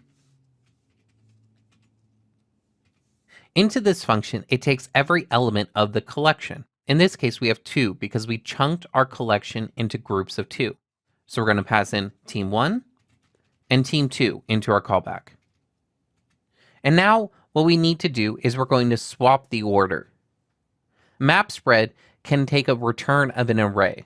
So what we want to do is we want to return, and we're going to return team 2 as the first element in the array and team 1 as the second element in the array. Now we want to essentially unchunk our collection. Rather than having them grouped into collections of 2, we now want to have it all collapse into one single collection. The function for this is collapse. So we'll add collapse on line 25. Let's save this. We'll go to our browser. We'll go to the Teams page. And you'll see we get our collection of teams. But notice, in this case, each pair is swapped. So first we have with the ID of 2, and then the ID of 1, the ID of 4, and then the ID of 3, and so on and so forth. Go back to your text editor, and we're going to try a different way of mapping our collection. What if we wanted to group our teams by the number of users each team has associated with them? There is a function called map2groups that lets us return an array with a single key and value pair, and then Laravel will join the keyed pairs together for the overall collection. To see this in action, we're going to replace our chunk and map spread on line 23 with just map to groups. Our callback is going to have just a single team passed to it because it takes just an item. The callback is going to return an array, same as before, but however, in this time, it's going to return team users underscore count.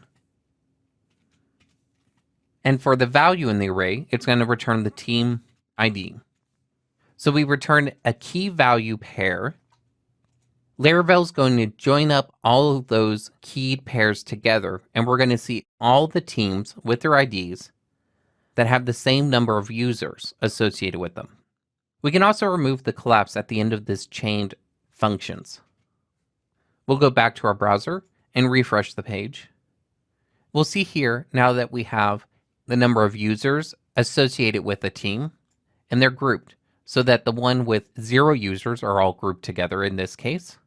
So there we can see we have the same number of users joined together for every single team. That's a few of the ways beyond the standard map to iterate over and run a callback function over each element in a collection. Reducing is the other half of a map reduce operation, which you may have heard of at one point or another. Map reduce is where we iterate through the collection, we map, so we apply an operation to each element of the collection, and then reduce the collection to a single value. Let's work with some standard reducing operations now. The simplest one is just reduce. We'll reduce the collection of teams by getting the sum of the number of users on all teams. Let's open up our team controller at app, http, controllers, web, teamcontroller.php. On line 23, where we have our map to groups, let's replace this with reduce. Reduce takes 2 parameters. The first is the carry value being passed back, and the second is the item being operated on for that iteration. In our case, the team. So we'll update the parameters to be carry and team on line 23. At this point, now we can just have our return carry plus team arrow users count. After this, we can save this and run it in our browser. We'll go to homestead.test/teams. In this case, you'll see that we have 377 users associated with all of our teams. Pretty simple. This all makes sense, right? But what if we wanted to assign some starting value to our reduce operation? In our case, with the number of users for the teams, it might not make much sense. What if we wanted to provide a cumulative count of users over each year? And in this case, our reduce operation is just calculating the number of users for this year. And obviously, we have the number from past years. So we just need to add that value into our carry, have it be an initial carry value. We'll go back to our controller, and we can add a second parameter to our reduce function call, a seed value for the carry parameter, else it'll default to null, which is what it did in our first case. We'll add after the callback function, comma 10. And if we go back to our browser and refresh the page again, you'll see now our number of users has increased by 10. There are some shortcuts as well for performing some common reduce operations, such as summing and averaging. Let's try that out now. Go back to our controller, and we're going to replace everything after the reduce with just sum, and then we'll pass in the parameter that we want to sum. In this case, users underscore count. Save this, go back to our browser and refresh the page, and there you'll see our sum of the count of users. That's pretty great. What about getting an average? Well, that's actually even the same operation. If we go back to our controller, we replace sum with average, AVG. You can also use average, AVERAGE, and go back to your browser and refresh the page. You'll get the average number of users associated with each team. There are a few other similar functions that Laravel provides in here, such as median, max, min, mode, and several others that let you perform some common math operations on your collection. If you're interested in this further, take a look at the Laravel docs, which documents each of these. Transforming collections is the ability for us to take a collection and transform it into a new and different collection. Some of these operations are as simple as reordering the elements of the collection or adding and removing elements. However, we can also take a number of the elements and transform the collection itself. We'll start off with something simple and just reorder our collection of teams. You already saw an earlier way of doing this, but instead we're going to do it using Laravel's built-in collection functions. Open up the team controller at app, http, controllers, web, teamcontroller.php.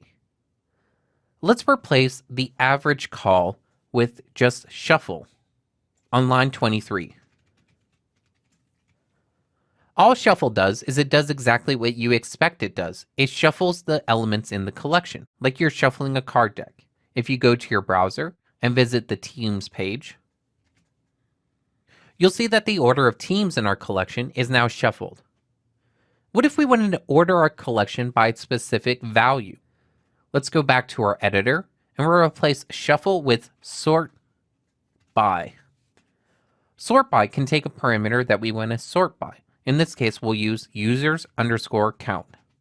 If we go back to our browser and refresh the page, you'll see that we've now sorted our collection by the number of users associated with our team.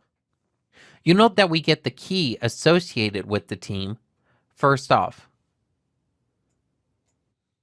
Since this doesn't update the keys in our collection, what if we wanted to reset the keys so it presents itself as a normal array collection? We can do this using the values function. Go back to your controller and after our sort by function, call arrow values. Save this and go back. And if you refresh the page, you'll see we have that same collection, but now we no longer have our old keys set up. There's functions to do this type of sorting in both ascending and descending order. You can also pass along your own callback function to sort using a custom function.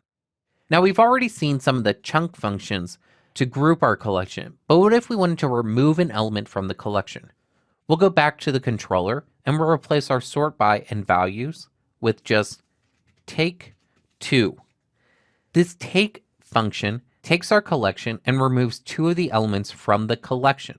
So if we go back to our browser and refresh the page, you'll see that we only have two elements from our collection. What if we need to slice our collection up? For instance, maybe we need to extract values from our collection. Well, if we wanted to get all the titles for our collection, we could do that using in our controller. We'll replace the take with pluck, and we'll pass in the key that we want to pluck out, in this case, title. Go back to our browser and refresh the page, and you'll see we get all the titles for our collection. At the end, maybe we have some generic transformation we want to run on our collection. Maybe none of the operations we've done up to this point matches what you need to do. Laravel provides a very basic and very simple transform function. Go back to our controller and replace the pluck with transform. Transform takes a callback, so we'll pass in a callback.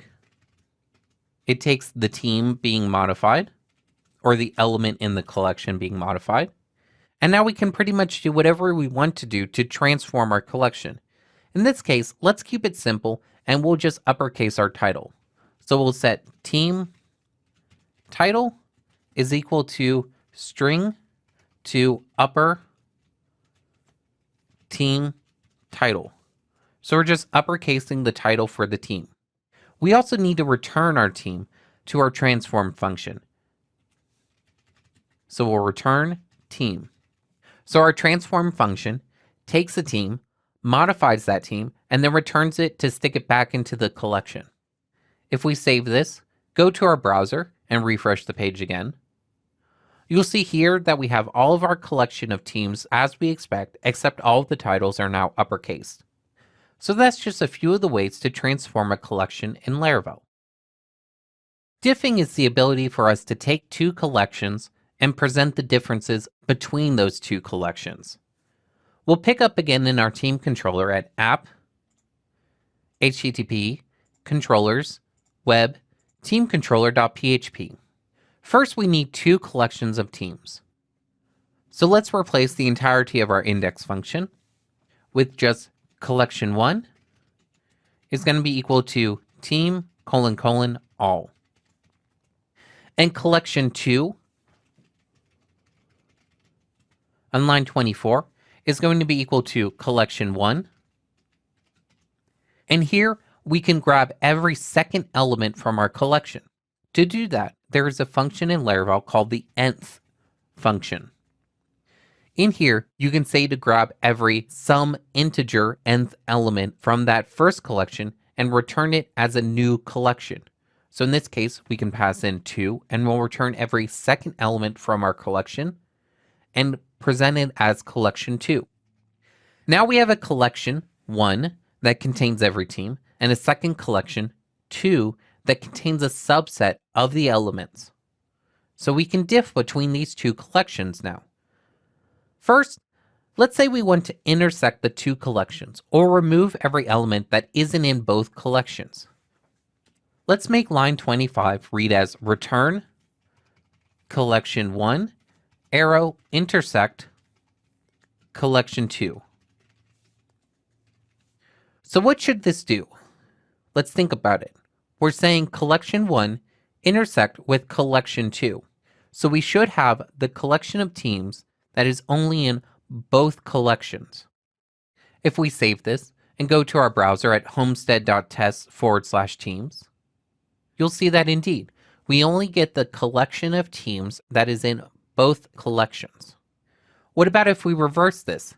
If we take collection 2 and we run intersect on it with collection 1.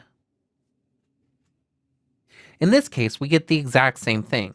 Because again, we're just asking what collection of teams is in both collections. In this case, it's the exact same collection. Okay, let's do something different. Let's now diff between these two collections. So go back to before where we have collection 1 intersect with collection 2, and now we're going to diff these two collections. Diff says to present the difference between the two collections. So what elements are in collection 1 that are not in collection 2? If we save this and go back to our teams page, we'll get the opposite collection of elements. These are the elements in our collection that are available in collection 1 and our full array of teams, but are not available in our subset of teams. Now, if we go back and do the same thing we did earlier, where we reverse this and we're going to take collection 2 and then diff it with collection 1. We save this and refresh our page. We get an empty collection. Because now we're asking the question of what teams are in the subset of collection 2 that are not in our complete collection of collection 1, which should be no teams. Okay, now for something a bit different. Let's say we have a single collection and we wanted to determine the unique elements in that collection. Let's go back to our controller, and on line 25, we're going to replace the diff operation with concat. Concat does exactly what it says. It takes that second collection and it concats collection 1 on top of it. If we save this and verify, we should see that we have duplicate teams now in our collection. Let's go back to our controller, and now let's see if we can unique our teams. We can do this using a unique function. So on line 25, add arrow unique. Save this and return to your browser and refresh the page. And you'll see now all of our teams are now just a unique collection of teams. What if we wanted to unique the elements by a specific property of the team? For instance, we created a lot of these teams using our factory, which means many of them have the same created at value. If we go back to our controller, we can set a specific property to check against when uniquing the teams. So we'll add the string on line 25 to our unique function, created at, and go back to our browser and refresh the page. And you'll see now our collection of teams is much, much smaller because now we eliminated all of the teams that were created at the exact same time. So these are some of the ways in which you can diff a collection in Laravel. Higher order messages in collections are the ability for us to write some of the most common collection operations in a shorter format, especially when working with objects. We're going to take a look at some of these now. In our team controller at app, HTTP, controllers, web, teamcontroller.php, we're going to replace the lines from 23 and 25. And instead, we're just going to write return team, : all, arrow sum, arrow users underscore count. Let's save this and view it in our browser at homestead.test/teams. And we get the count of users associated with all of our teams. So notice what we did here. We replaced the sum function, or even earlier when we were doing our mapping and our reducing, with just sum, arrow, users count. Go back into our controller and let's replace this again a little bit further. Let's try this with each. So we'll replace sum with each on line 23, and we're going to replace our users count with force fill, and we're going to set the title to each. So here we're calling our each function, which allows us to call a function on each element in our collection. So in this case, we're going to call the force fill model function to set each title to be each. If we save this and go back to our teams page and refresh the page, you'll see that every title for each of our teams is now each. Let's see one last message in which we map over the collection and we then have that mapping function actually return something. We'll go back to our controller and we'll replace the each with map. And now we're going to have our map function call getTable. If we save this and run it in our browser, we'll get a collection of elements that just has the word teams, since that's the table name for each of our models. There's a few other higher order messages in Laravel, but this should give you the ability to understand and work with those in the future. Laravel Blade includes the ability to write a custom Blade directive. A Blade directive gives us the ability to write our own custom extension into Blade for common logic in our application. A common example of this might be to format dates into whatever in-house style your company decides to use. It's a way of coding up and creating reusable and testable logic in PHP rather than have it be in your Blade templates, where either it will be untested or possibly scattered throughout the code base, making changes that much harder. Let's create one to input a standard text input box. We have this in our Create Blade template for the teams. So let's open up Resources, Views, Team, Create.blade.php. Let's copy the div section from lines 6 through 9. We're going to create a new class to output this div and its accompanying label and input tag. To keep things simple, let's create a new class in the app folder that we're going to create as input box.php. We'll create a new class to output this input tag. So we'll open up with our normal PHP open tags on line 1 and a namespace of app on line 2. We'll name our class input box on line 4.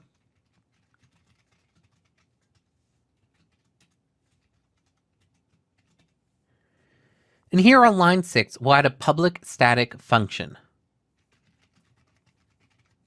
The function is going to be called text to display a text input box. We'll have text take a name of a field as our only parameter. And now we'll simply paste our copied string and wrap it in a return statement. So we'll return, and then in double quotes, our copied string. Notice here, we already have double quotes in our string, so we'll either need to escape them or replace them with single quotes. I'll just escape them.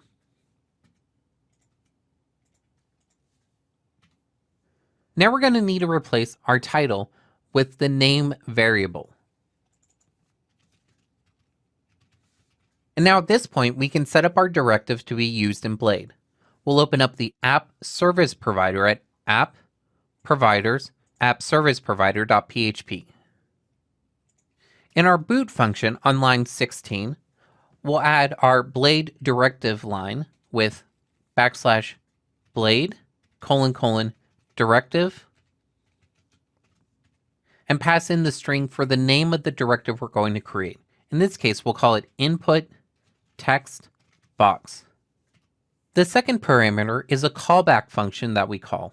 So we'll add function field, and in our callback, we can have it return the call to our static function. So we'll add return, and then in double quotes, we'll open up a short PHP string where we'll echo \app \input box : text, and then pass in field. And then close our PHP tags, and then close the return statement. Now let's go to our create.blade.php file again. We'll replace lines 6 through 9 with just @input text box and pass in the string title.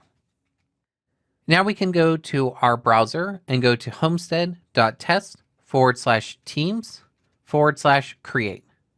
And there we see our view with the input text box. You'll notice that the title is lowercase because we didn't uppercase the title in our input box.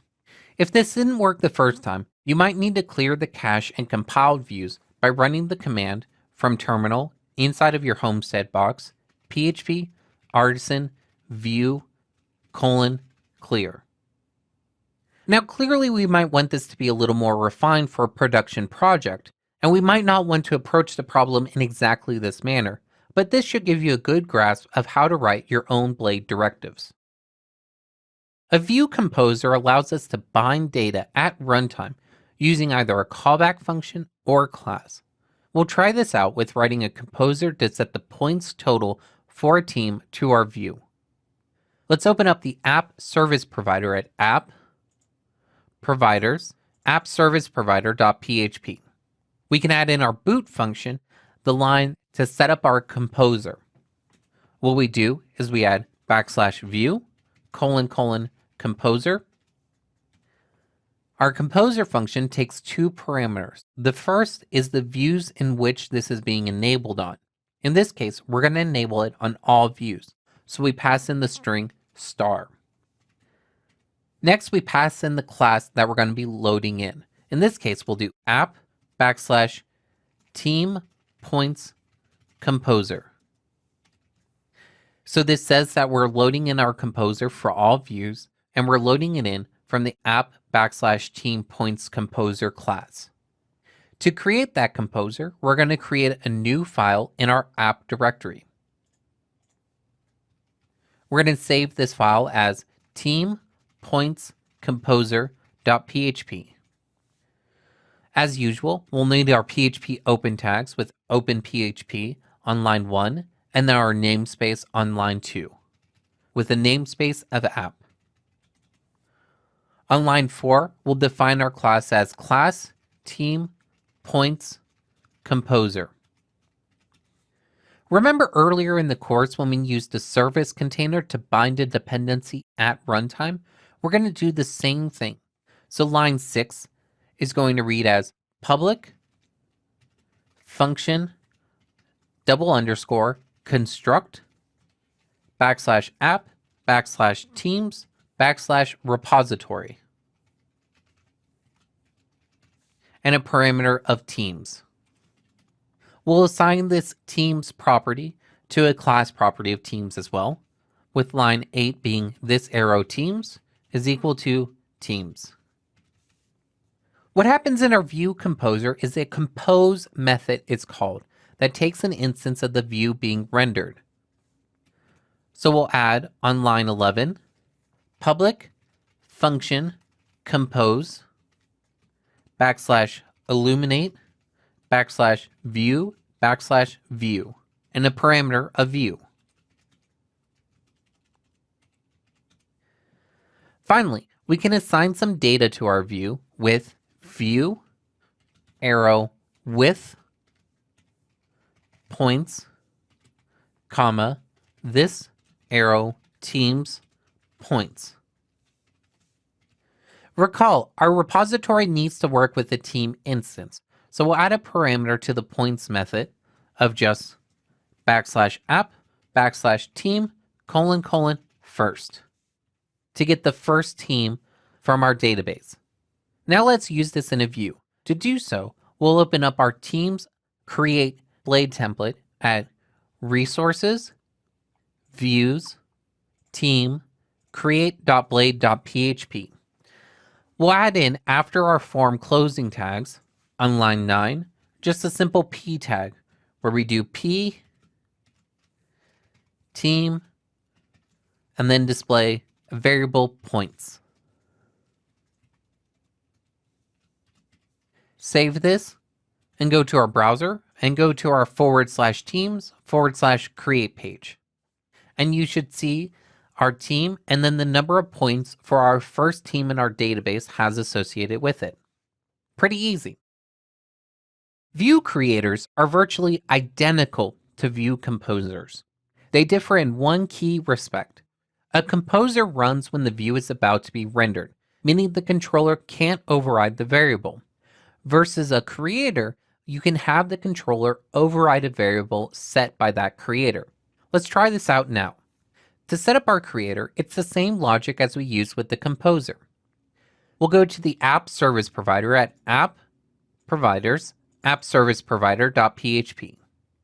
We'll replace on line 19 our composer line with creator. We'll also see how to define a creator for just a set of views or specific views. To do this, you pass the path and corresponding name of the blade file you want the view composer or creator active for.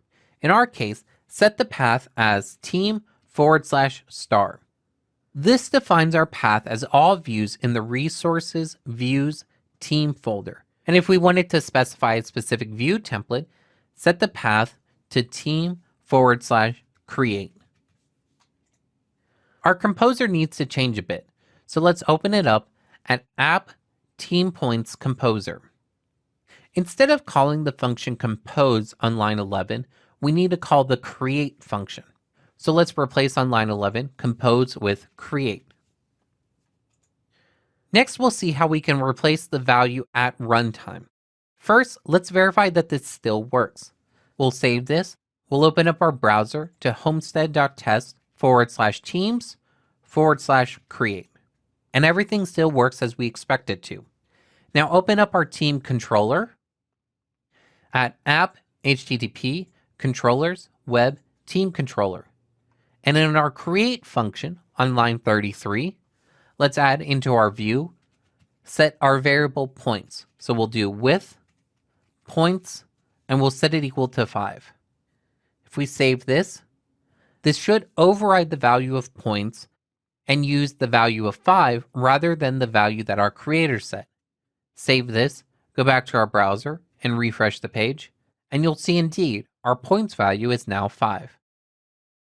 Middleware is logic that you can write to access a request or response and make decisions on that basis. Global middleware is middleware that we can apply across the entire state of the application. One of the fun aspects with global middleware is depending on the load order, it may apply before we have normal data that we might otherwise depend on. For instance, it may run before the auth layer has loaded in the user. Let's create some middleware for the application to log the request. In your Homestead box, From your terminal application, run the command php artisan make middleware logging. We'll open up our text editor, and we'll open up this middleware at app http middleware logging.php. The middleware takes a request and then a pass closure for the next middleware in the stack being called. A common depiction of middleware is layers of an onion, your application being surrounded by these layers of the onion, each layer either doing something and passing on the request or rejecting the request and returning a response. Our middleware is going to be pretty simple. What we'll do is before we return our next response, we'll add /log : info. We'll log the full URL, including any query params. So inside of this log info, we'll add on line 19, request, arrow, full URL. Then we can add an array of contextual information. So we'll add an array on lines 20. And for our first key value pair in this array, we'll add the key method. And the value will be request, arrow, method. The next one will be any input values that we have. We'll do this with a key of input, and then a value of request, arrow, all. Now we need to add our global middleware. We'll do that by opening up the kernel.php file located in app http kernel.php. We'll add our middleware on line 22 with adding the class path. So /app, /http, /middleware, /logging, : class. Note our middleware here is ordered in terms of the order. So the check for maintenance mode on line 17 always runs first, and our logging middleware in this example would always run last. If we save this and save our logging.php middleware and go to any page in our application, even just the home page, and then open up our log at storage logs laravel.log and scroll to the bottom of our log, we'll see that we get the log for the request, the method, and any input passed in the request. Route middleware is where we might want middleware to run on just one particular route or a group of routes. We saw this a bit earlier actually with our signed middleware running on only a single route. Let's open up that file again to observe this. That's in our text editor at routes web.php. You'll see here on line 27, we assign a middleware sign to just one route, the route at teams, team activate. We can also do this for a group of routes. Let's see a few different ways. In your terminal application, in the Homestead box, run the command php artisan make : middleware log team. Let's open up that middleware at app http middleware logteam.php. Now that we're in the Laravel application fully, we have access to some richer information on our route, including we have the route model bindings. So we could log that information here. Let's add, before we return our next request, on line 18, /log : info request arrow route team. So we're getting the team from the route, arrow ID. So we're just going to log the ID of the team. Now we just need to add our middleware. To do this, we're going to go where we went to last time, with opening up the kernel file located in app http kernel.php. Let's add this as if it was a global middleware. We'll add on line 23, /app, /http, /middleware, /log team : class. We'll save this and then visit in our browser a page that has a team parameter, such as /teams, /1, /points. When we go to this page, we're going to get an exception here, because at this point our route doesn't understand the concept of a team. Let's go back to the kernel now and fix this. We'll erase line 23. Instead, we want to add it to just a grouped middleware stack. In this case, we'll add it to the web middleware stack. That's on line 31, where we group all the middleware that's going to act on the web group. So we can add on line 39 our new middleware, log team. Save this, and go back to our browser and refresh the page. And now we'll see that our middleware actually worked. However, if we try going to the home page, you'll see that we get another exception failure occurring. This is because the home page doesn't have a route team parameter associated with it. This time, we want to add it just to the middleware group for just our team URLs. So to do that, we'll remove line 39 out of our kernel.php file. We'll open up web.php in our routes folder. And in our route group on line 18, we'll add another key value pair of middleware. And the value is going to be an array of the middleware that we're assigning. In this case, we'll add just a single value of app http /middleware /log team. And now if we go back to our home page and refresh, we'll see that it worked this time. So that's some of the various ways to apply a piece of middleware to a route or a collection of routes. Terminable middleware gives us the ability to run middleware that is processed when the response is on its way to the browser, after we lost our chance to modify the response or the request. In our Homestead box, we'll run the command from our terminal application, php artisan make middleware log size. This middleware is going to build a log of the size of each response we send back. Since it's after we had a chance to modify the response, we're not modifying the size, just doing some logging about the size of the response. Let's open up the middleware in our text editor at app http middleware log size.php. The handle method looks exactly the same. The difference with terminable middleware is we add a new function, terminate. We'll add on line 21, public function terminate. This method takes a request and a response. So we'll add two parameters, one for the request and the second for a response. Let's see what I mean by when I say this middleware will not modify a response. Add a dd test to our middleware on line 23. And for terminable middleware, we need to add it to the global middleware stack. So we'll open up the kernel file at app http kernel.php and add on line 23 app http middleware log size : class. If we save this and go to our browser and refresh the page, you'll see that we don't get our debug and die statement outputted.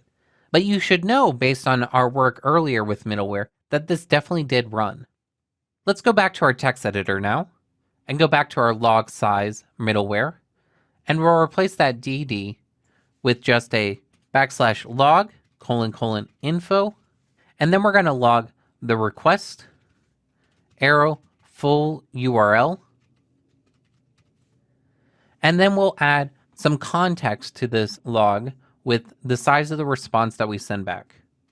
So we'll add an array, and we'll add a key of size with a value of the string length using strlen response arrow content. If we save this, go back to our application and refresh the page, nothing different should have happened. But now if we open up our log file in our text editor at storage logs laravel log.php and scroll all the way to the bottom, you'll see that we get the information log message with the URL that we hit and the size of the response that we sent back.